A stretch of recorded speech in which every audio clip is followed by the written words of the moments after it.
All right, Richard, Kevin, thanks for joining us here today. We're recording this session, and I know a lot of people wanted to join, but the time didn't work. So, Oli, we will Bummer. share this with everyone afterwards. Oli, you and I met not all that long ago, maybe a month ago at this point, but of course, the product, but also your sort of stance and vision behind how you're actually building it resonated really deeply. So let's start with the basics. Just tell us a little bit about you, your journey, how you ended up building Memex, what Memex even is, how you structure the company. I'll turn it over to you and we'll dig right in. Thanks, Plus. Yeah. Thanks for turning up again. Bummer that the last time didn't work out as planned. Good thing is that in those 2 weeks we actually made a lot of progress in terms of fixing a lot of like UX improvements and bugs. So actually now the tool is in a much better shape than 2 weeks ago, which is a good advantage, which we're actually right now in the mode of like really focusing on. Side story.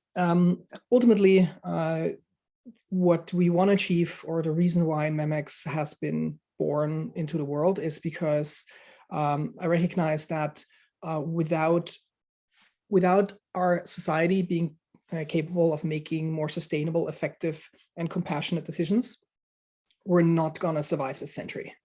And we're going to have so many problems that we cannot really effectively solve.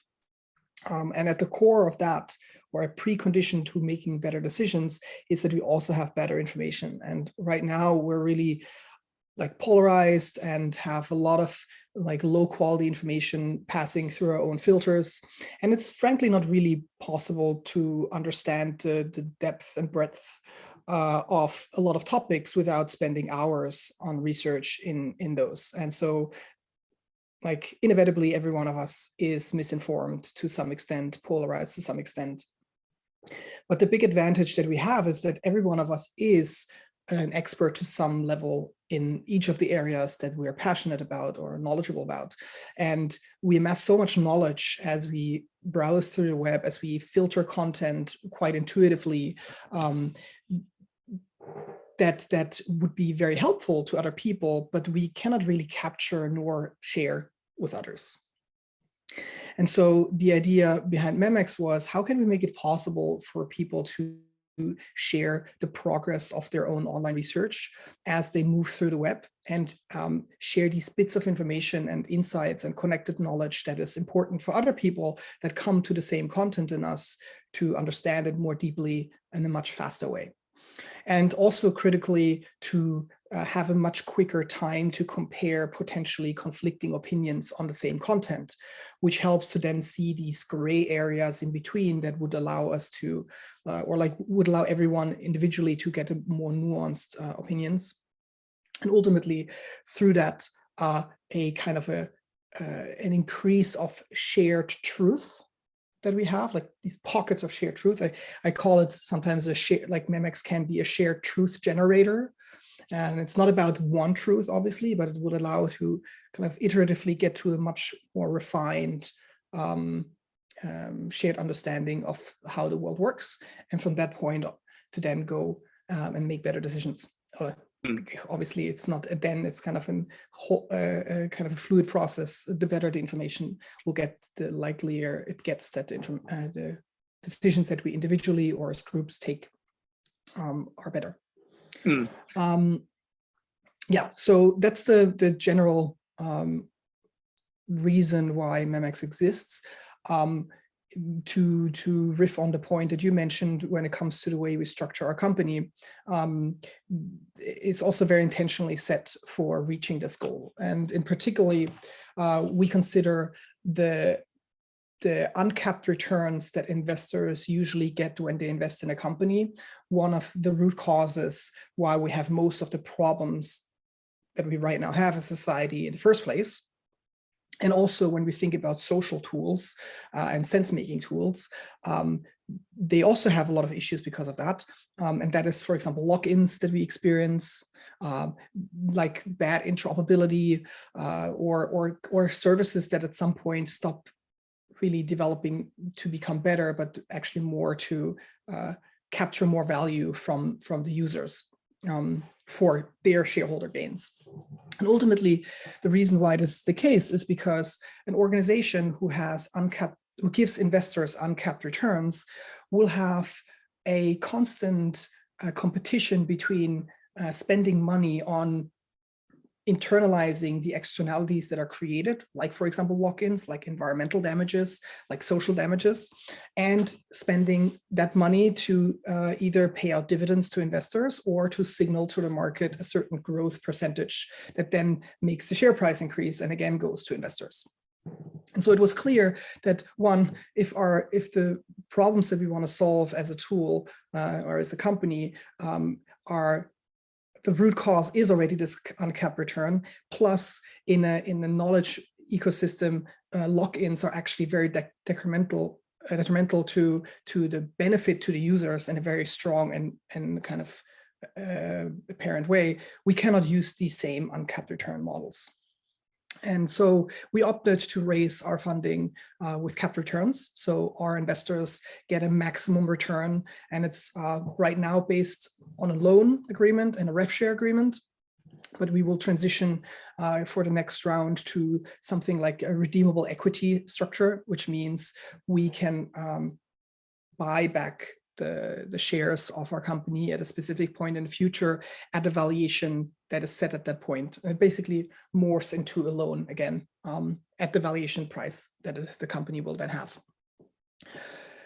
Yeah, and with that, what we hope is that our organization gets the economic freedom to essentially say, well, if we now need to build a feature that only costs us money, it's still okay. If it actually benefits the user in a significant way. Yeah. Oli, this model. Just want to say, like, this model might be. Please. Yeah. Might be a bit complicated. So I wonder if there's any questions at that point before we move on to other parts of this session. Yeah, Kevin and Richard, feel free to jump in at any point too. But what have you learned doing that, right? It's I think you've been really thoughtful in your approach, but doing things differently almost always brings up friction, right? And what kinds of questions have you seen from investors who are interested in you? I can imagine it's a very different subset of investors. It's not traditional VC or anything like that. Is it mainly family and friends? Is it family offices? Like, who have you found that resonates with your approach, and what have you learned going through this process? So indeed, VCs are not the type of investors that invest in such models very often. We so far have family and friends, we had angel investors, and we also had a bunch of grants that helped us to fund the first round of getting us where we are right now. The difficulties are really that you need to be aware that at this point, you cannot provide the profits for investors anymore based on the market. Like right now, if you sell shares, the entities that pay the first investors money is the next batch of investors. So the market pays, and then the next batch of investors pays again. So it's always a market that pays it here. Well, in a cap return environment so far, you have to actually make revenue and profits. You won't get around it. You cannot offload it to the market because then you have a speculative asset again, and then you are in the same kind of realm where you optimize for like these profit maximization incentives. Yeah, and that makes things a lot more difficult. It was for us quite a challenge to raise the money that we raised so far. Yeah. Understood. But you shared a little bit before, I think some of the people joined here, that that might have changed a little bit these last couple of weeks. Tell us about what has transpired and since the last time we spoke a couple of weeks ago, and kind of the runway that gives you, and what do you plan to do with it? Oh, so that was for another, just to clarify, this was for another project. So we, friends of mine and us, we have started a side project to help organizations like us to fundraise from their community with cap Got return it. models. And Yeah. for that, we just raised a bunch of money. So that's semi-related. And Yeah. what we found that is related is that we, through that process of setting up the structure and figuring out how to make it more easier for people to fundraise with that, we discovered the ability to do the redeemable equity. So that's essentially what we're now structuring, so that actually people can do equity investing in our company, which opens up a lot more flexibility also for VCs, because one of the reasons why VCs don't invest is not just because of the risk return calculation that is different with cap return models. It's also because loan agreements are usually not in their cap table. And also a kind of nominal fixed cap that is set in the future has also the challenges that you cannot really determine that in the moment. It's very hard to, when you start as a seed stage company, to say, well, you get a 10x return, and what does that mean? Where does that money come from? Is that even affordable at that point, or something like that? And when does that paid? And so the whole sense making process for that level of that process of investing is so much different that a lot of investors said, we cannot really do this. We cannot even explain our LPs why we have invested with this model. This doesn't work. Yeah. And with equity investing, what we found is, with this redeemable equity, we can basically make it interoperable with the current sense-making apparatus and abilities to say, well, you as a founder, you should get this amount of percent. You as a first investor get this amount. This is typically the market rate if you invest $1 million in this stage of a company with this risk, etc. So it's much easier to leave by using equity and leaving the cap variable, but capping it at a time where you say, okay, now at year 10, we're going to do evaluation of the company's value, and your equity is going to be a share of that, ultimately, of that valuation. Yep. Really cool. Oli, would you be open to doing a demo of Memex and kind of walking us through what that looks like? And I forget the name too, but the platform you've created for this capped investment, it'd be really cool to walk through that platform as well afterwards. I can show you that. That'd be great. Let me make you a co-host here. You should be able to share Kevin, your Richard, screen. do you have any questions so far before we go into the demo? Yeah.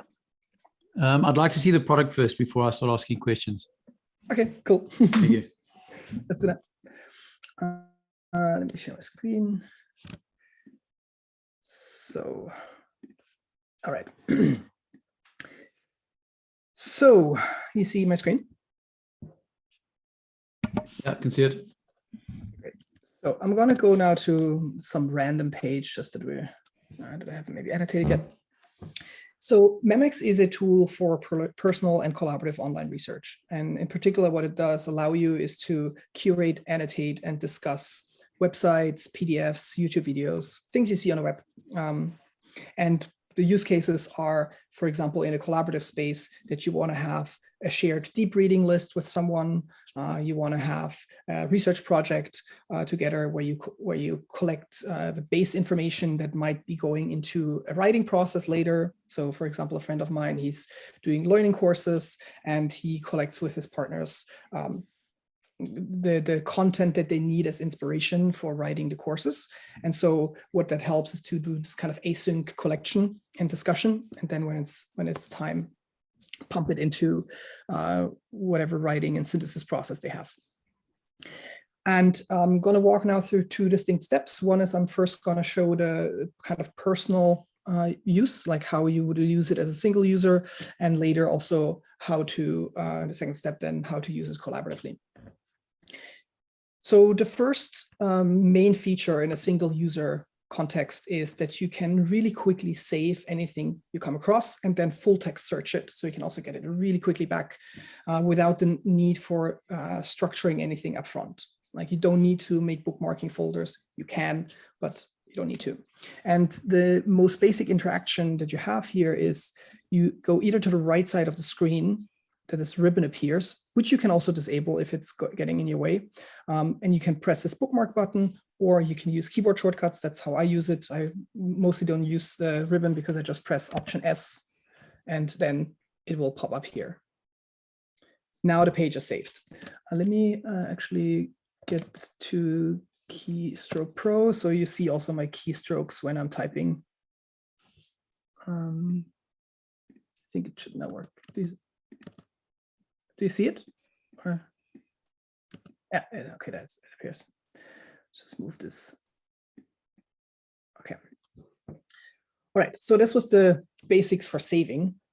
You can also add annotations to a page, for example, by highlighting a piece of text. I can actually enable the highlighter so you see how it looks like with the UI, but you also don't need that. You can also just use keyboard shortcuts. So you can either highlight a piece or you can add a note straight to the highlight. So if you use the keyboard now, Option Y, Option Q to open the sidebar, you see the highlight here. If you double click, you can also add a note. This is all marked down. Hey, like this. So you can really like structure it well too. Command Enter to save it. So this is a kind of capture notes as you go. You can also do that on YouTube videos.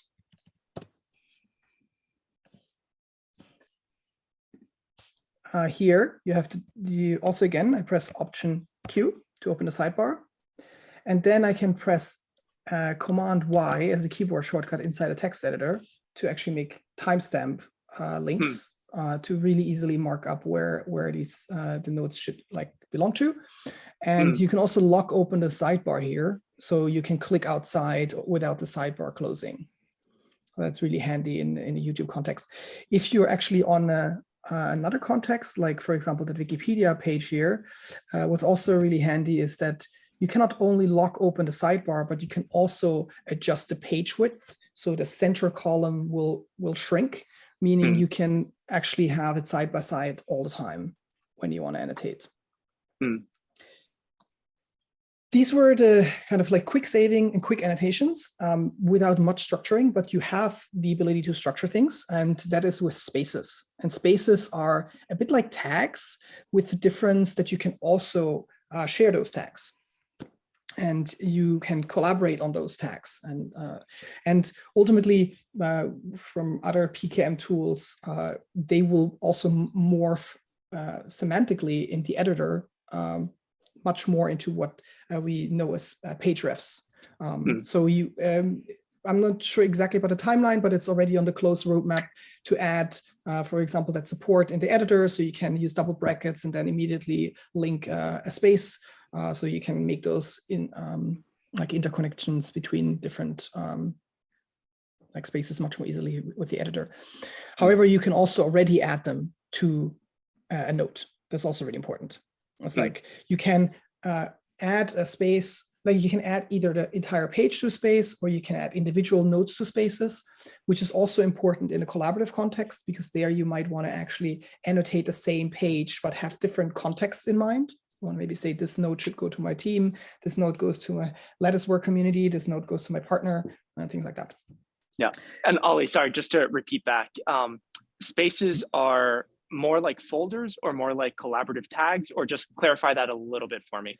They're more like tags for now. Like we will enable at some point. I don't know when exactly we get to it, but we will enable to nest them kind of in a intentional way. But for now, they're like tags, and you can filter. You can cross filter by them. So you can. Although the cross filtering is right now in the works, so it's something like that. Maybe is in 2, maximum 3 weeks in the product.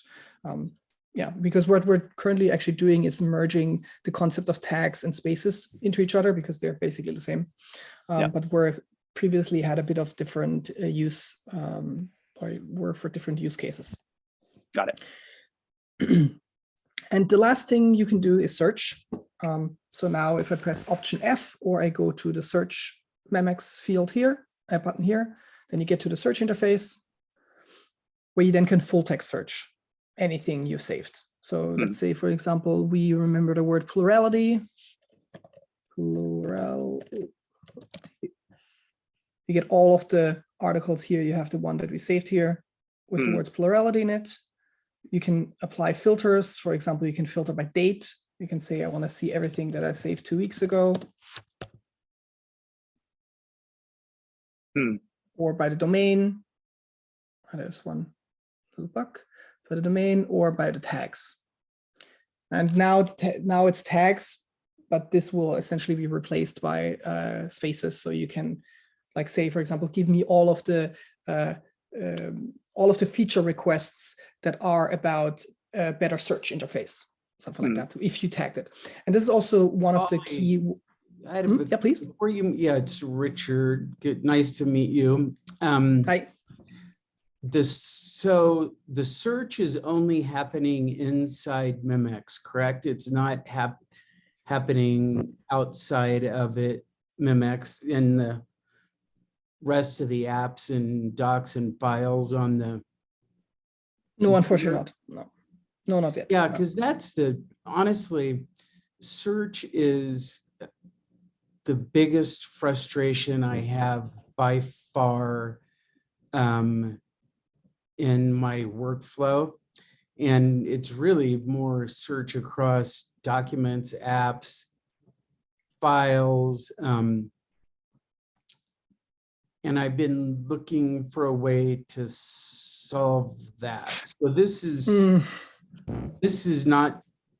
doesn't really help with that problem, I guess. It's no, okay. not really. Like we had, to give a bit of context, we had for a while a feature to full text search your history, which logged every website, but that was a feature that was very hard to manage in the browser. So that was not really like scalable and doable, and led to a degraded user experience, and ultimately also didn't have that much value because you don't need it that often as a feature. However, it's a different story if you think about, like, I actually want to search my entire knowledge on my computer. But yeah, this is a different focus. That's not what we have here. I think I stumbled over a tool that does that. Let me write this down so I can kind of like, so. Wait, I'd love to know what it is. There's Microsoft. So I use the Apple platform. Microsoft has a app. I mean, there's an app called X1 that does it pretty well, but it only works on Microsoft. Okay, I need to see. I have a feeling that there was also a person, Andrew, I think is his name, who built a Memex, like that. He called it also Memex, which is for everything. And if you Google Andrew, I don't remember his last name right now, but there's a person. It was a more experimental product, but he demoed it at the conference and it was already pretty powerful. So that might offer you some relief there. Thank you. Okay, cool.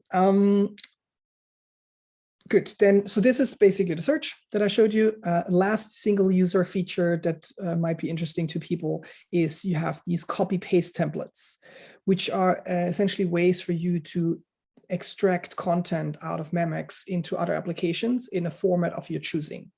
And you can either copy paste entire search results where it loops through every page and all of the annotations.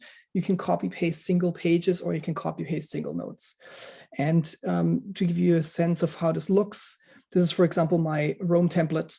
When I want to port stuff over to Rome, I just search and it will then loop through the entire search results and then get it into my Rome database. And Oli, you can create as many of these for yourself as you want. Oh, yeah. So you have, okay, really cool. Yeah, that's a really powerful exactly. feature. And also, so this feeds into the use cases that are really important for me, where I use the single user capabilities the most is, for example, I collect feature requests that I have, or like ideas for features all over the place. Or I have, for example, a specific space that I call contact, where I mark people that I discover across the web that I want to contact, for example, maybe as users, potential users, or advisors, or investors. And it makes it really easy to collect all of those. And then when I need them to be ported over to Rome, to then where I do most of the CRMing, then I just need to search for that and copy paste it over. Yeah, and really cool. That makes it really powerful because I can stay in the flow of my research without the need for in that moment do the context switch to get to Rome and copy paste it over. And I know it's going to land there. And in particular, if I use Readwise, for example, we have a Readwise integration. It makes it possible to automatically pump all the annotations over, so you for sure have them over even if you don't use the copy paster. No. So yeah, so these are the most important single user features. By the way, this also works on mobile. You can annotate and save things on mobile devices too, including iPads. And so that's kind of like rounds that part up. Oli, I forgot when you mentioned sure. sort of the different modalities. I find the YouTube is amazing. That's far better than anything I've seen. But I listen to a lot of podcasts. Is there any sort of integration with that as well? The same sort of like timestamp feature with a quick note I want to write would be insanely useful to me, and nobody does that. So if it's not possible today, how are you thinking about that moving forward? If it even is possible. Yeah, good question. So we have a couple of steps ahead of us that are more about honing the current user experience to be a very solid product, plus the collaboration experience. So that is like rounded up. And after that, we at least have on the kind of horizon to make that one of the next steps is to extend our content types. Because right now it works on websites, PDFs, locally stored PDFs, and YouTube videos, but it should also work on images. Like right now, you cannot save images, unfortunately, or annotate images, and or podcasts or like general audio files that you want to capture. So cool. We know it's a use case that is important and dear to many, that we will get to it at some point. Great, thank you.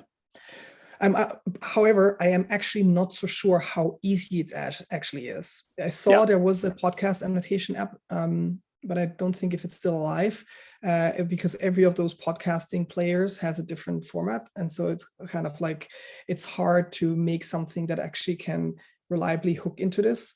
YouTube was surprisingly generous with their API, because this API that allows us to extract that timestamp is an API that is available in the DOM of the page, so you don't actually have to build any API integration for that.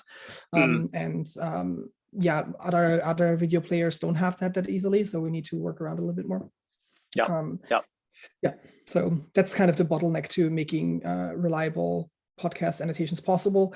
What I, however, think will happen over the long run is that we're trying to focus more and more on the collaboration experience and make it possible for people to use single user tools in concert with Memex. Like, for example, the Readwise Reader will, when it comes out, be a really powerful tool for single users. And so an amazing workflow that I can imagine for users that want to use Readwise Reader is to say, well, I'm going to use Readwise Reader, and I'm going to use the API connection between the Readwise Reader and the Memex multiplayer features. And by just tagging it the same way, like tagging in the sense of adding it to the same spaces, it's automatically shared in the Memex social environment with the same like syntax ultimately. And they could imagine the same way it could work for someone using a podcast annotation app, and then having some connection into Memex that would allow to have those notes at least appear alongside the podcast document itself, but maybe not as integrated as the native podcast annotation app might provide. Understood. No, that makes sense. Any other questions on this before I would move into showcasing the collaboration features? I just have like how do you personally use it, Oli? Like, if you find a page even remotely interesting, do you save the whole page? Are you more like narrow in your focus where you just do annotations? Just like understanding your personal use case as the one who's built it, I think would be really interesting to understand.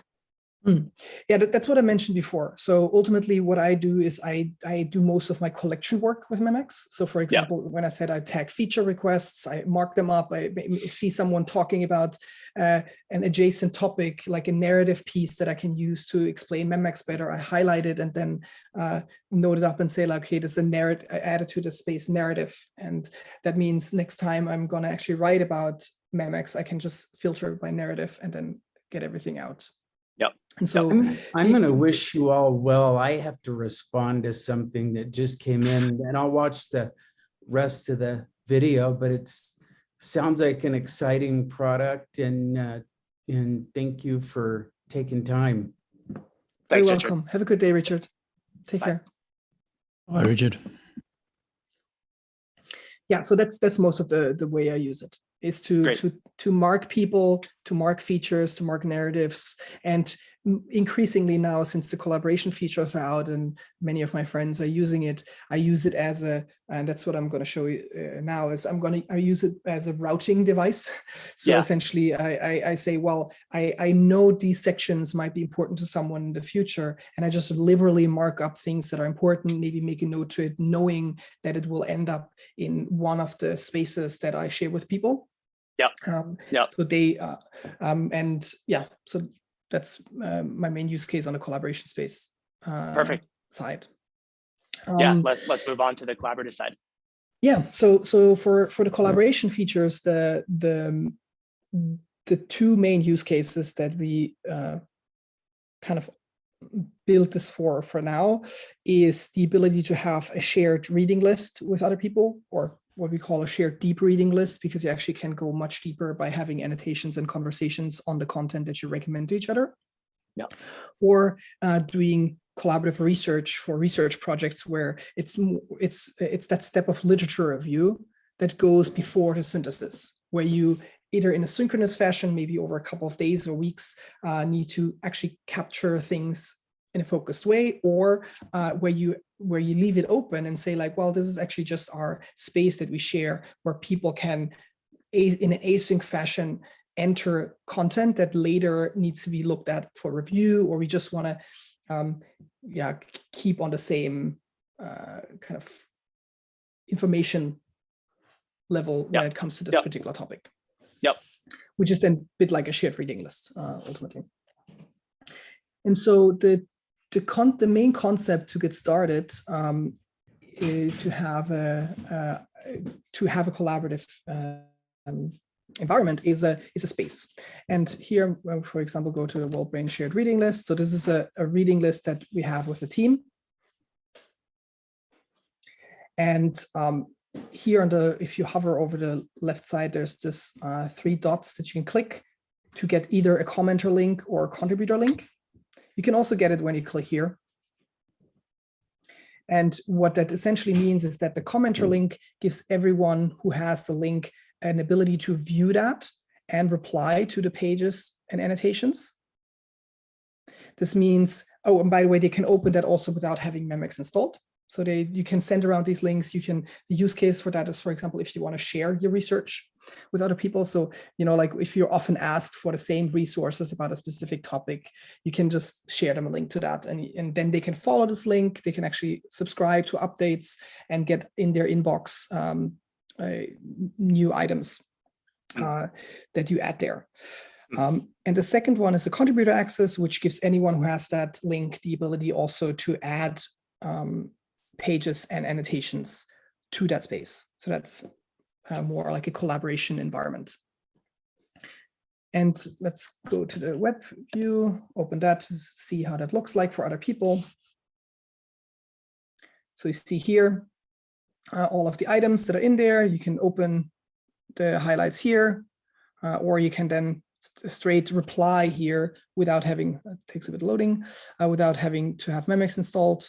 But obviously, if you like to, you can also jump to those pages and then see the highlights of other people. I'm going to do this now on one where I know there's highlights from other people, because that one was one that I added. Then you have here, you open the sidebar again, and then you have on the side here, shared spaces. And then you have, for example, in this case, there's 2 spaces that this page belongs to that you're either following or collaborating in. And so you can unfold the different annotations that are from these. You see they hooked in again or not. And you can jump to the individual annotations and can reply. Here's a reply straight inside the content. So we have really contextual reading through this. Really cool. And yeah, what's also really this page also highlights in an interesting way this approach for us to figure out ways of getting contextual, contextual information and multiple perspectives focused on the same content. Because now I don't have to look anymore through my Twitter feed if two different people that I may want to get that information from have looked at that article. Like, for example, if this demo space now is from a friend that is a conservative, and this World Brain Shared Reading List space is from a liberal or progressive friend, I can actually really quickly just unfold, okay, this is what they said. Amazing. What did the other person say? And I don't need to do all of that work anymore. And I get really hyper contextual information that is at best really, really hard to get if you think about like searching for that information on social media, and at worst, impossible. So Oli, I think the answer would be just share either the contributor or collaborator link that you showed before. But one thing I've always felt, on Twitter, a lot of people share an article and maybe they take one quote from it, right? So like, I read this article and this was like my takeaway. Would the idea with something like this be you could share the specific link to that article that also has your highlights, and whether someone has Memex installed or not, they could see what you found interesting, right? So exactly. If I don't want to read, an article in totality that takes me half an hour, but I want to see what you, Oli, got out of it, you could share that link that would specifically have the highlights you took. And depending on my access privileges, I can either add a reply or just see that, from the outside looking in. Is that the right way to think of it? Exactly. So on a single page link, that's still something we're working on to fully work. However, you can already share a link to a single page with all of the annotations on it. Okay. But it's not collaborative yet, but you can at least share it. Yeah. And one integration that we would like to get to relatively soon, and because also not that difficult to implement, is that you can straight from Memex post to Twitter, right, and send Twitter DMs, because oftentimes you want to recommend someone an article or a link, and they may not use Memex yet. Yeah. So what you want to do is you want to go in here for the space picker. You want to maybe press @ and then it would switch to a person search. Yeah. And you basically press enter and it sends a DM to them with the link. And then they will get a link with, like, I can actually show you that link, how it looks like. That's how a page link looks. Very cool. The same feature set, Oli, but with email as well, would save me so many clicks and steps, right? So yeah, you can copy the link and then open up an email and draft an email and send it to the person. But if you could store emails locally in there, and I could just start typing Kevin and like his email would show up and email him directly. Again, I'm a user of one, so take it with a grain of salt, but I do that 10 times a day at least. So anyway, that personally, that would be incredibly helpful on my end. Yep, I'm writing this down, you see it. Amazing. Cool. Okay, so this is the single page link that you could share around. And soon you also be able to actually follow page links updates. Right now they're basically become like mini spaces that are like focused on a page, not on an entire group of pages. And then you can follow them and you can collaborate on adding annotations to them. Yeah. Quick test or question, Oli. So if spaces are, and you can determine who's allowed into a space, right? So if I create a Lattice workspace, I could say all partners are allowed into it. But if I wanted to create a Lattice workspace, but only for members who are in London or something, you can't really like segment that off, right? It would have to be a completely different space. Tell me a little bit about like the sharing privileges within spaces, and can that evolve as you grow? So right now there is no privileges. Right now, Okay. the permissioning is done entirely via the links. Hi. So it's entirely done via the links. And if you look at the key here, you see the key is attached to the space link. Yep. Yep. However, we know it's obviously for more fine-grained team collaboration critical to have something akin to a kind of a people access level. Yes, it's just a matter of time. For now, it's really just like, if you trust the group, then you can everyone can invite themselves, and later we're going to figure out how to do a bit more fine-grained permissions. Makes sense. So when you kind of mentioned you use it almost as like a distribution engine, right? So this narrative thing should go to this team and this should go here. Can you add a space and then tag a person or mention a person to, so, you know, you have a team of 5 people on the developer side, and you want to say specifically, Bloss, like on the developer team, like, I want you to focus on this. Like, can you get down to that level of granularity at this point? Not yet. Okay. But we know this is all part of this, like what we call that step in our roadmap, collaborating with externals. Yeah. Where you actually want to collaborate with other people in that are maybe not use Memex. So they maybe get an email notification, but also maybe they use Memex and you want to mention them.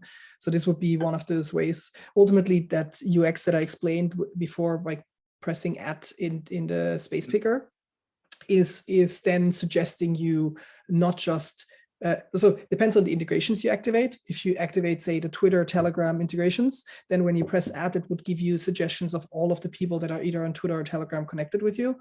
Or if once we have the usernames internally, then it would be exactly that. And it would then also be just in the editor saying, for example, like you're using Google Docs, just add and then the person and link them. And ultimately, under the hood, what it creates is a space that you have between this person. Yep. And they follow that space automatically as a user. Yep. Perfect. You mentioned Twitter and Telegram, WhatsApp, any other apps like that are that you're sort of thinking through? Again, I don't know like the privacy restrictions and everything, but what other integrations are top of mind? Slack is another one. Like the team chats, ultimately. We start with Telegram and Twitter because they're the easiest to integrate. WhatsApp is notoriously really difficult, and Slack requires also some overhead. Yeah, we're probably starting with Twitter because it also is this community of knowledge sharers that pass each other a lot of content quite natively. So we start with that very likely. Also, given that we want to add one more integration that is newly released on the Twitter API, which is essentially we can finally listen to bookmark updates, meaning people can bookmark tweets natively from the Twitter app, and it would then sync to Memex. And so this kind of bundles it. This work is kind of bundled, related. Yeah. So that's really cool. Yeah, the bookmark feature in Twitter has been such a wasted space. Like, I do that a lot, and then I never end up returning to it because there's no feedback loop or anything, right? It's not like part of my process. You cannot export it. Right. Nothing. Yeah. Cool. Exactly. Anything else on the collaborative side you want to make sure that we touch on? I want to quickly show how like the basic primitives of sharing that are important on how to specifically share annotations. So annotations can have 3.5 different privacy levels. The first one is private, which we already have. This is basically by default, all the notes are stored just for yourself. The second one is I want to add it to a space. So you want to selectively share it. And this is what I said before, where you say, hey, on the same page, I want to make multiple annotations that are for different contexts, for different people.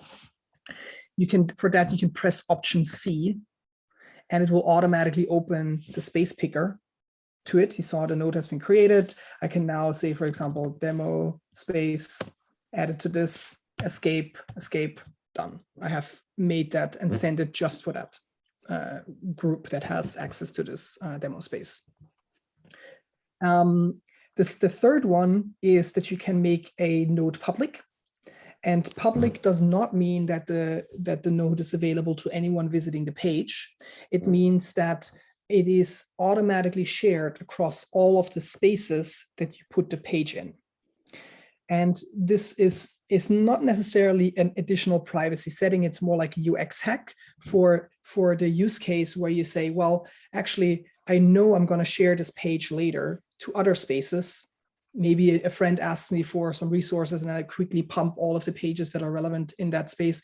And I know there's so many annotations that I really don't care where they travel. Like they're more like tweets. So I don't want to go through the work of going through every page and sharing all of the annotations that are relevant on that page, again, in each space that I'm adding it to. So I just want to say, I just want to add a page. And then it's automatically going to be added there, all of the annotations. Important is also the conversations are separated.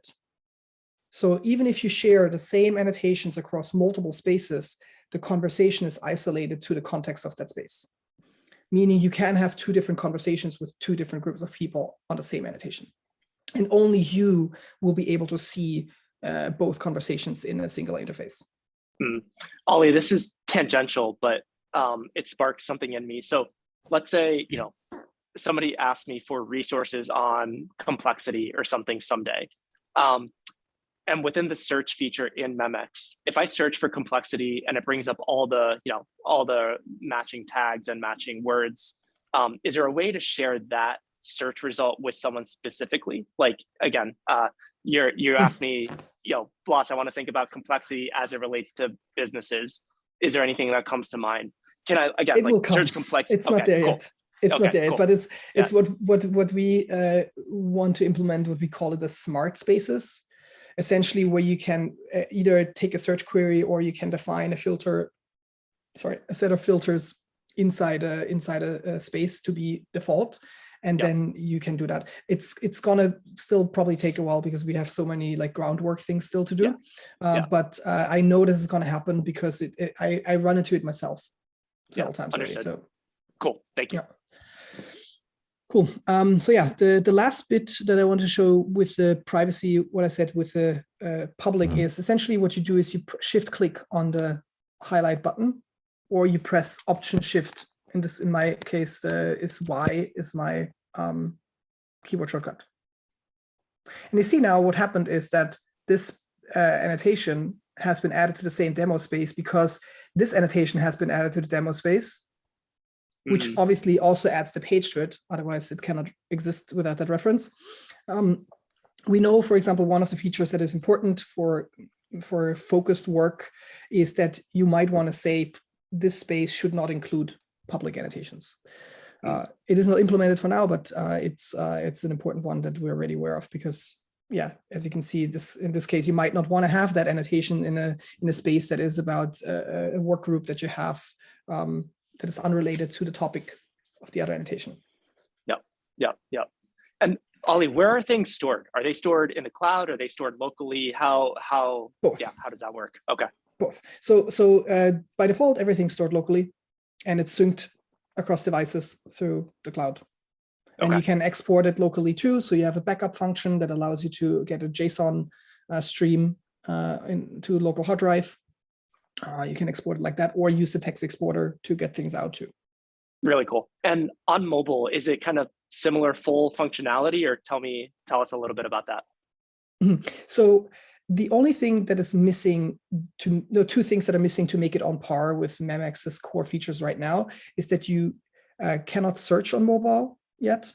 You can see everything, you can scroll through the spaces, etc., but you cannot search there. And one of the improvements that is really right after this next sprint coming up is to make the mobile app to also enable on the mobile app to add annotations to spaces and make their privacy setting to public or private.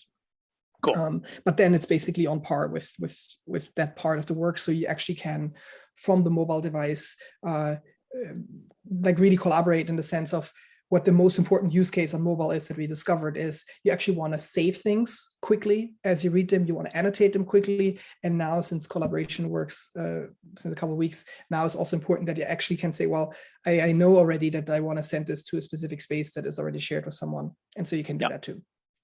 Beautiful. One last privacy setting, that's why I said it's half, is more like a setting that says, I want to protect a node. And a note that is protected means it will never share and never change its privacy setting in any bulk activity ever. Like this means, for example, these are the notes where you know, hey, these should be super private. And if I'm, for example, using the bulk action here, where I can set the privacy for all annotations on this page, which is also existing on a collection level to go through all of the pages and all the annotations, you can then protect a note from this activity. And notes that are selectively added to specific spaces also are protected, because our base assumption is if you already do the work of adding a specific node to a specific space, you don't want to change that status in a bulk activity like that. If you feel like this is not a good choice for your use case, please, I'm super happy to hear about that, both from the people that are present, but also if you stumble over this video recording at some later point and feel like, okay, this doesn't work with my workflows, let me know. The way you make a note protected is you either use the interface here again, where you can say, I want to make it private. Here's a lock icon next to the private icon, or the same, you can also make a public state protected. It also works. So I'm protecting this now. You see this lock appearing. And you can also do the same thing by, when you're in edit mode, I double clicked on this and pressing Option Enter instead of Command Enter. So press Option Enter, and it will then, and now it obviously didn't do that again, but you get a point. It will get to a protected state. Yeah. One last thing is that there is a way to get updated about feed updates, and this is this like pale dot here that turns blue when you have an update from other people in your feed. The same dot is here. And also if you close the sidebar, you see it here too. And the last place where it is in your dashboard. There's this pale dot on the top left corner, and also this dot here will then turn blue. So, and at some point we're also implementing email notifications that at least update you once a day if there's new activities. And the feed is also an interesting place because there you can actually manage a lot of the input already without needing to go to the actual page. So you see, for example, here now, this is things that have been added by my friend. And yeah, and you can reply straight from the feed. You don't actually need to go to the page if you don't really want to. Oli, this was really fun, and we're coming up to the top of the hour, and I just want to make sure we're respectful of your time. And how can we as a community be helpful? Is it feedback? Is it questions? Is it downloading Memex and just playing with it? That, and where, if people have questions, how can we reach you to kind of follow up? Thanks for the question. So for anyone who wants to try it out, I recommend just thinking about one friend in your network that you already have a relationship of recommending content to each other, and just starting with a collaborative space with them, and just saying like, hey, let's have this shared deep reading list where we actually can go deeper into the content that we're reading and playing around with it. If you have any questions or feature requests, anything that doesn't work, there's this question mark icon in the dashboard where you then can go to the chat with us, and you get into a chat. This lands straight in my Slack inbox. So I see it in real time mostly. I try to respond as fast as I can to any feature requests. And for anyone who wants to have a personal onboarding, which I'm also very happy to do in order to figure out how to fit Memex into your workflows, because having done over 300 so far, I know that the people have a very specific workflows often, and sometimes it needs like understanding the features in the context of their workflows more so than getting a general kind of overview of what it can do. So I'm really happy to anyone in the community that wants to get this kind of customized and tailored to their workflows to do that, to take that time. The link to get there is this. I'm going to send that also in the chat. Perfect. So maybe you can post it into the Lattice Work, Mighty Work, Mighty Network. That'd be great. Yeah, Oli, this was amazing. Thank you so much for the time, and Yeah, besides the onboarding, if you're okay with it, you're now a partner within Lattice, you're in Mighty Networks, people can reach out to you there, they have chats. But yeah, anyway, I like the vision I had when I was just building Lattice. I had to build my own very, very kludgy version of Memex that has a lot to catch up to you. And I think that your vision is very much on par with what I thought should exist. And it's just really cool to see you building it and spending time on it. And yeah, it's really cool to see. So just thank you again for the time and for building what you're building. Likewise, thanks for the enthusiasm and also the opportunity to introduce this to the community. And yeah, I'm available in the Mighty Network group, and I'm super happy to go through any like feature improvements that you might want to see in the future, because right now we're actually in heavy building mode. So we're very receptive to new input right now. Fantastic. So. Kevin and Jean, thank you for joining. And sorry we ran out of time, but if any questions did come up, it sounds like Oli is all ears. So maybe that's a good next step if anything is top of mind. Super. Thanks, guys. Beautiful. Thank you. Thank you, everyone. Okay. Bye-bye. Bye.